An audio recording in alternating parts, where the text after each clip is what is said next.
All right. I am Dawn Schaefer.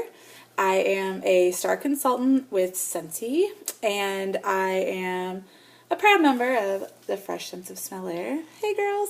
And I am coming to you because I was not able to attend Scentsy family reunion. Seriously, I may have cried about it multiple times. Don't worry about that. But it was because of good reasons. There's a lot of stuff coming up, which if you are friends with me and follow my life, you know some of it and you'll see more. So, but at Scentsy Family Reunion, they were challenged to record kind of their why. Why Scentsy? Why did they choose Scentsy? And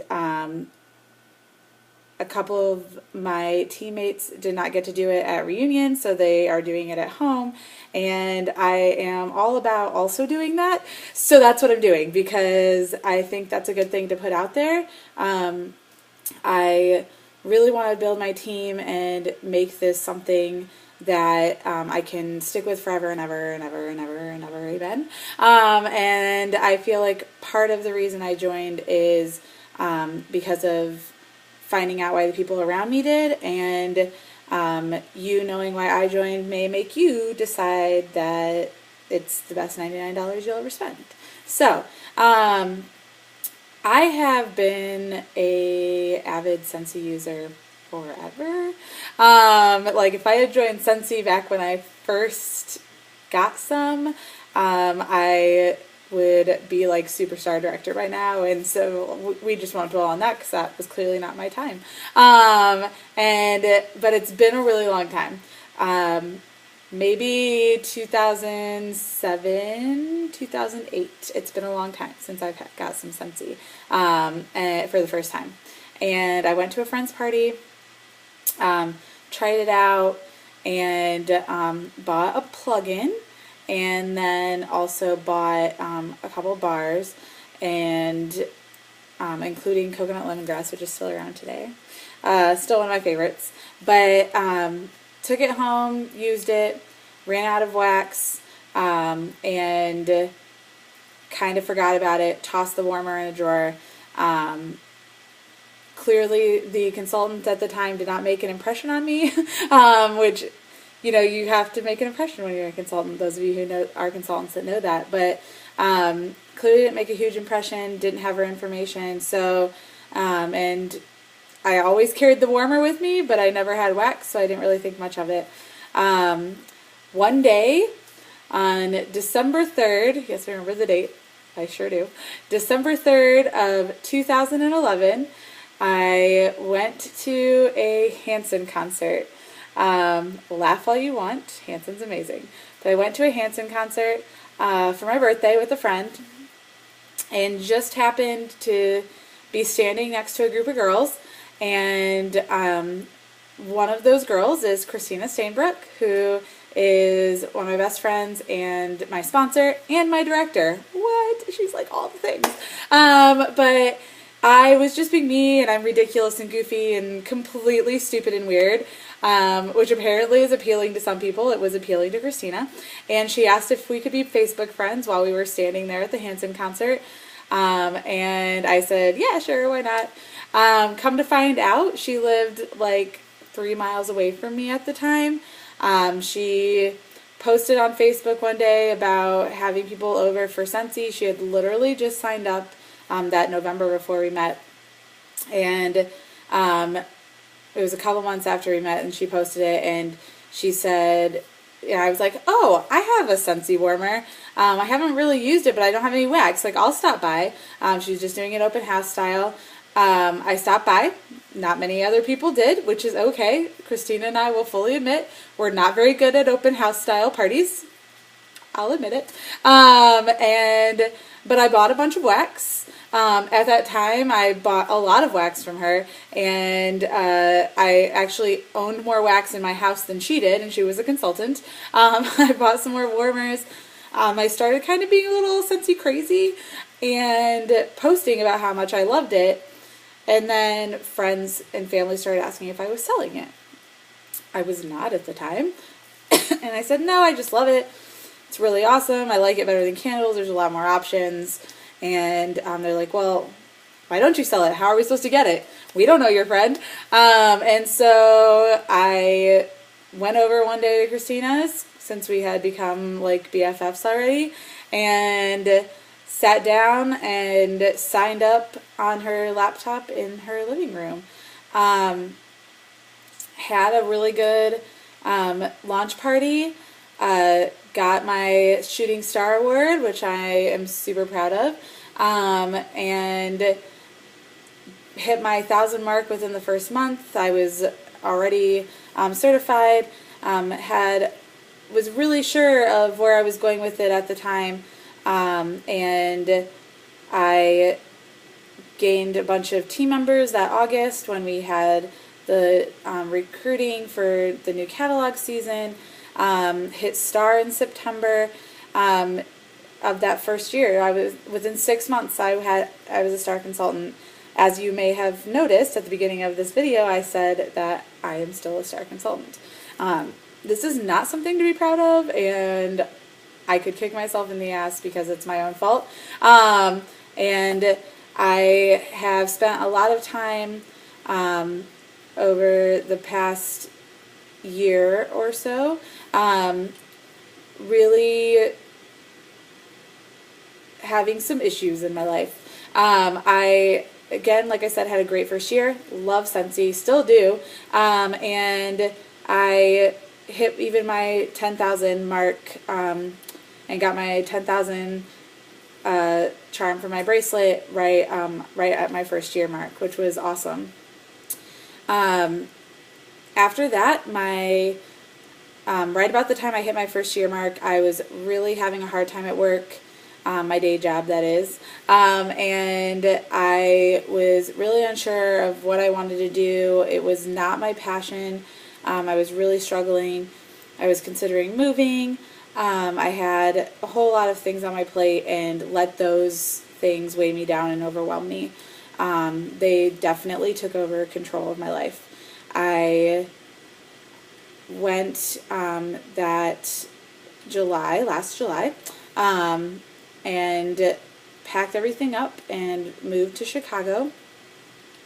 Thought maybe I just needed a change, needed to do something different, burst out of my comfort zone a little bit, see what else there was, and I am here sitting in Chicago right now.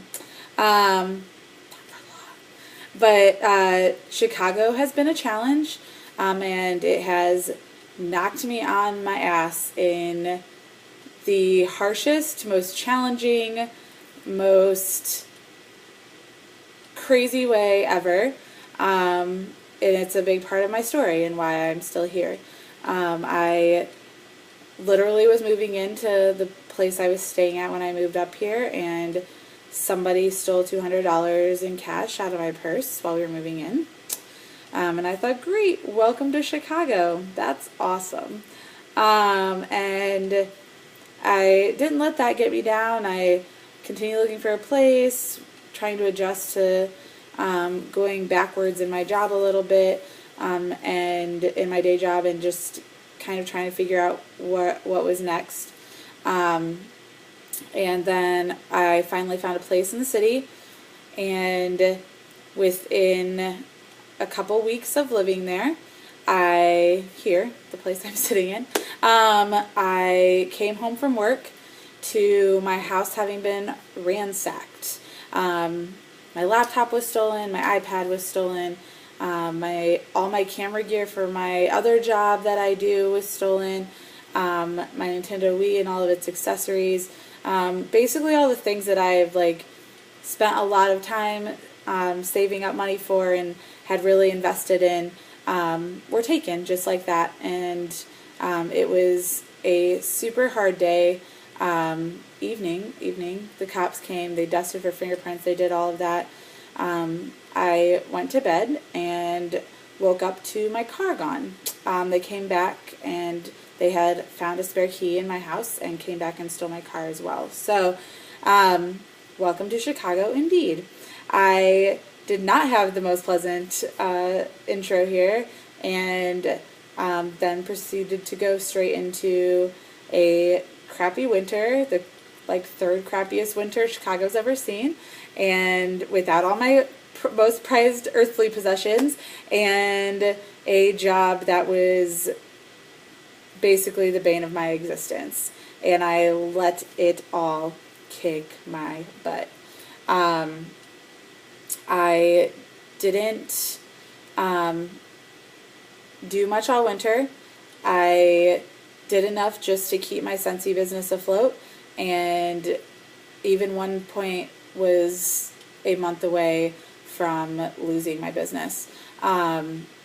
I, of course, was not going to let that happen, because one of the only things that has always made me happy is working my Scentsy business, so I wasn't going to let that happen, but I had let myself be completely convinced that a million excuses were more important. And while some of them were valid excuses, a lot of them were also excuses that could have been like, hey, I could work my business and make the money back to buy the things that got stolen from me, or so on and so forth. And instead I just let it kick me to the curb. I decided a couple months ago that I was done with my seasonal depression and my getting kicked in the butt, and I am back with the weird vengeance, and I feel like I have something to prove to myself and my team, and being the leader that I know I can be, and so I choose Scentsy because it's one of the few things that makes me truly happy. I know I'm good at it. I know I can build a business, and I have an awesome, awesome team behind me and in front of me, and they are more encouraging than any words could ever express, ever in a million years. They've had my back more times than I can count, and even Scentsy sisters that I don't know came to my rescue when I had all my stuff stolen. So it's really, really amazing to be a part of a company that gives more than they take, is so supremely authentic, and is the family that you may not even know you needed when times are rough. And so that is why I choose Scentsy, because you cannot ever, ever take away their happiness and their ability to make me happy, and their authenticity and generosity. And this company, whatever it is to you, whether you are a customer or decide to put that $99 in and become a member of this amazing team, it will bless you over and over and over again, whether it's a hobby or a career for you. And I would recommend it to anybody in the whole wide world. So if you have any questions, feel free to reach out to me. I would love, love, love to sit and talk to you about it, whether that's in person or on video or phone or whatever. I would love to. And I'm sorry I cried. I'm kind of Heidi sometimes when I talk about Scentsy. But it is what it is. I love it, and I love my Scentsy family, and I hope that you guys all find something in life that can be that happiness for you too. Have a great day.